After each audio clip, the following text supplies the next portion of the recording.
प्यारे सज्जनों, आजकल जिससे भी मिलो वो केवल अपने दुख की ही बात करता है। कोई अपने आर्थिक दुख की बात करता है तो कोई अपने पारिवारिक दुख की, तो कोई अपने शारीरिक दुख की।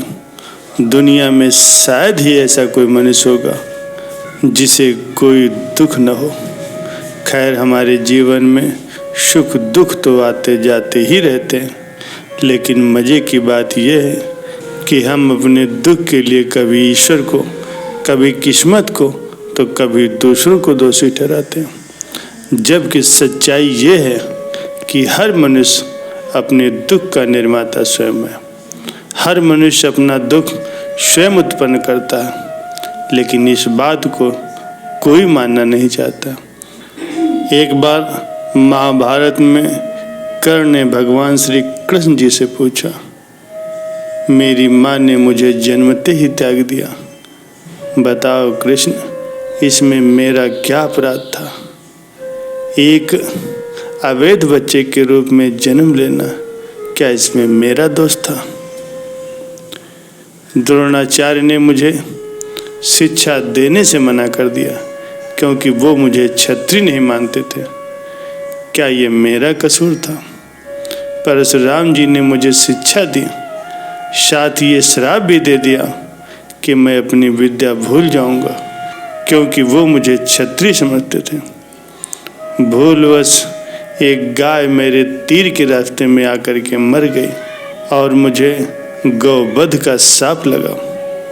द्रौपदी के स्वयंवर में मुझे अपमानित किया गया क्योंकि मुझे किसी राजघराने का कुलीन व्यक्ति नहीं समझा गया। यहाँ तक कि मेरी माता कुंती ने भी मुझे अपना पुत्र होने का सच अपने दूसरे पुत्रों की रक्षा के लिए स्वीकारा। मुझे जो कुछ भी मिला दुर्योधन की दया के स्वरूप में मिला। तो क्या ये गलत है कि मैं दुर्योधन के प्रति अपनी वफादारी रखता हूँ? भगवान श्री कृष्ण मंद मंद मुस्कुराते हुए बोले, हे कर्ण, मेरा तो जन्म जेल में हुआ था। मेरे पैदा होने से पहले ही मेरी मृत्यु मेरा इंतजार कर रही थी। जिस रात मेरा जन्म हुआ उसी रात मुझे मेरे माता पिता से अलग होना पड़ा। तुम्हारा बचपन तो रथों की धमक, घोड़ों की हिनहिनाहट और तीर कमानों के साए में गुजरा, जबकि मैंने तो गायों को चराया और उनका गोबर उठाया। जब मैं चल भी नहीं पाता था तो मेरे ऊपर प्राण घातक हमले हुए। मेरी कोई सेना नहीं थी, कोई शिक्षा नहीं थी, कोई गुरुकुल नहीं था, कोई महल नहीं था। मेरे मामा ने फिर भी मुझे अपना सबसे बड़ा शत्रु समझा। जब तुम सब अपनी वीरता के लिए अपने गुरु, अपने समाज से प्रशंसा पाते थे, उस समय मेरे पास शिक्षा भी नहीं थी। बड़े होने पर मुझे ऋषि संदीपनी के आश्रम में जाने का अवसर मिला। तुम्हें अपनी पसंद की लड़की से विवाह करने का अवसर मिला, मुझे तो वो भी नहीं मिला जो मेरी आत्मा में बसती है। मुझे बहुत से विवाह राजनीतिक कारणों से या फिर उन स्त्रियों से करने पड़े जिन्हें मैंने राक्षसों से छुड़ाया था।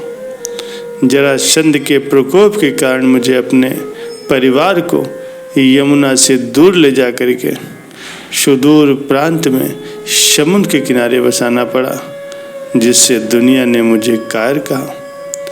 यह दुर्योधन युद्ध जीत जाता तो विजय का श्रेय तुम्हें भी मिलता, लेकिन धर्मराज के युद्ध जीतने का श्रेय अर्जुन को मिला। मुझे कौरवों ने अपनी हार का उत्तरदायी समझा। हे कर्ण, किसी का भी जीवन चुनौतियों से रहित नहीं है। सबके जीवन में सब कुछ ठीक नहीं होता।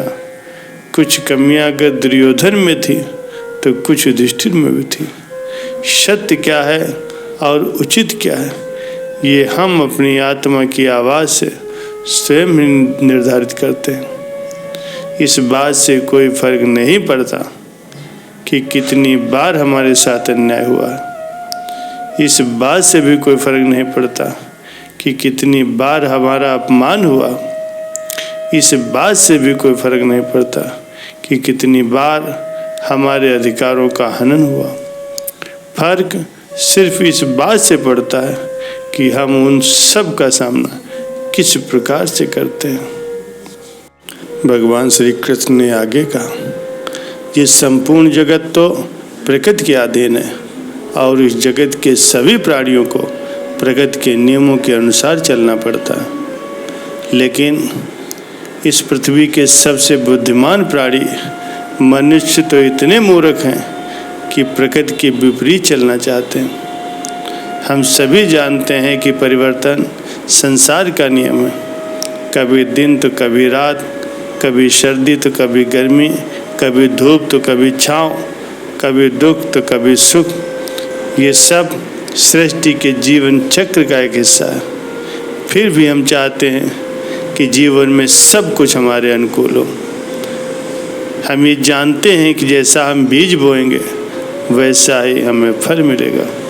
फिर भी हम चाहते हैं कि हम बीज बोएं बबूल का और उसमें से आम निकल आए।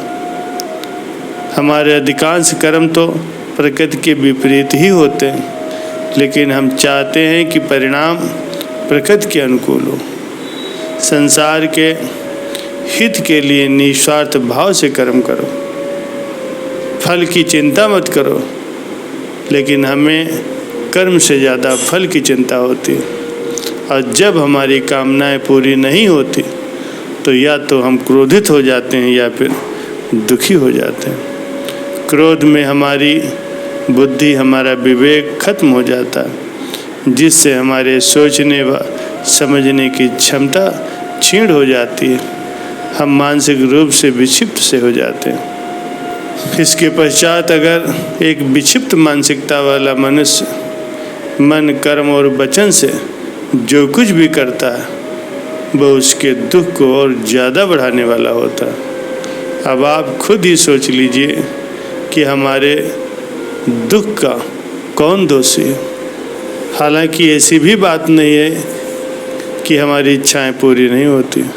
हमारी कई इच्छाएं पूरी भी होती, लेकिन जब हमारी इच्छाएं पूरी नहीं होती तो हमारा लोभ और बढ़ जाता है, जो आगे चल कर के मोह का रूप ले लेता है।